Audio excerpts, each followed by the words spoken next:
have a really good introduction for this one. I had a totally different video planned this week, and then I had 3 or 4 conversations with people who are having to contend with global pandemic and what their family wants from them.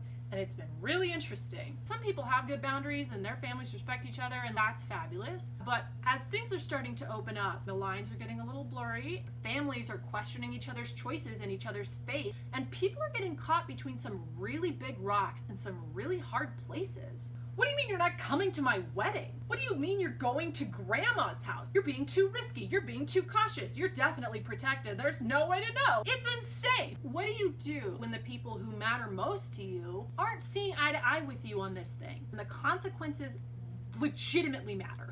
I'm not here to criticize what people may or may not believe in terms of their own levels of personal risk. I have my own opinions. But if you think that your status as a Christian protects you, or you're just not afraid, you're entitled to that. That said, most of the conflict that I have been seeing is from Christians who believe that they are protected and are turning this into a faith issue. People are talking about what you should and shouldn't do, what's wise, what's biblical. But it seems to me that the conversation just keeps coming back to this point of what you believe. It's a narrative that is really reminiscent of the dominant Christian media trope in this country. Like, we have freedom in Christ. We can't let people take it from us. It's important to stand up for what you believe. Show that you're a person of faith. Maybe it's not that deep, but I'm seeing that mentality happen. It's okay to go back to church because you believe you're protected. It's okay not to wear a mask because you believe that there's no personal risk to you. You can go back about your business because you believe we shouldn't be afraid. You should act on what you believe, and that's the most important.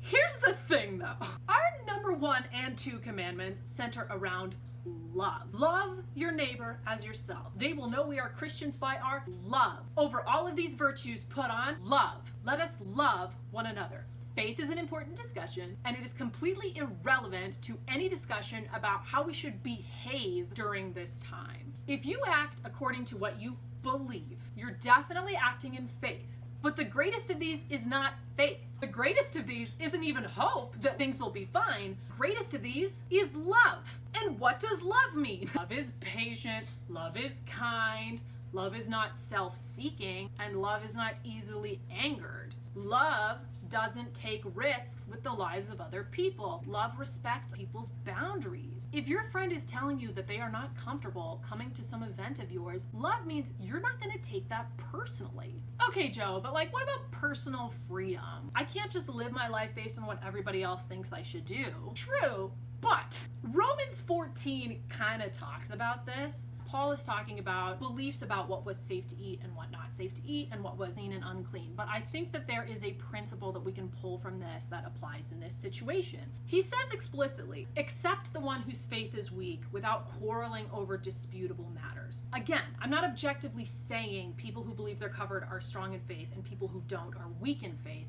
I have my opinion. But it doesn't matter. If you perceive yourself to be in a stronger position of faith, you are told to accept people where they're at. It also says, make up your mind not to put any stumbling block or obstacle in front of your brother or sister. If your brother or sister is distressed by what you eat, you are no longer acting in love. Do not by your eating destroy someone for whom Christ died. And again, this is about food. And at the same time, I think it points to a larger principle here. And that is that we're asked to sacrifice some of our personal freedoms for the sake of love and safety of our younger brother. Your desires don't get priority just because you're the one who's not afraid. I'm not saying that you should live your entire life according to the way someone else thinks. This isn't a universal, every situation principle. But I think when you're in a situation of conflict with a brother or sister, the way you interact with that brother should be in respect to where they are at. And the reason I'm getting worked up about this is because love seems like an easy choice. Love is an easy thing to say. Sure, I'll act in love. But when you start getting to the nitty-gritty of it, things are playing out in lots of really messy ways for people. People are asking things of each other that love wouldn't ask, mostly because they're family and because they're acting in faith first.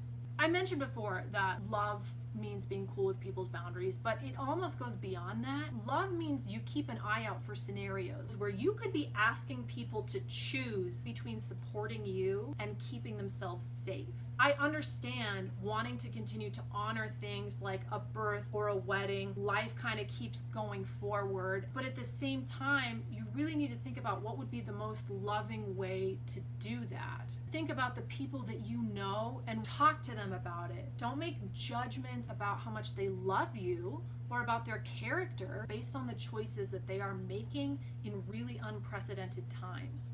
I don't have like some big conclusion here. I just want to encourage those of you who might be feeling a little bit trapped that it's entirely possible people around you aren't acting in love, and that might be what's going on. And I want to encourage those of you who are feeling more freedom in this time and who maybe are frustrated with people around you that you perceive may have weaker faith to really think about what is asked of you in this sort of situation. And I want all of us to really think about what love looks like in these times, more so than what faith looks like in these times. How can I show love without sacrificing my boundaries or my personal safety?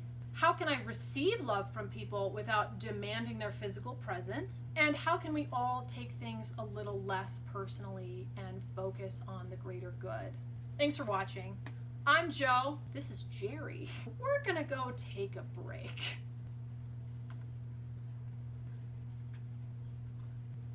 Be good to each other.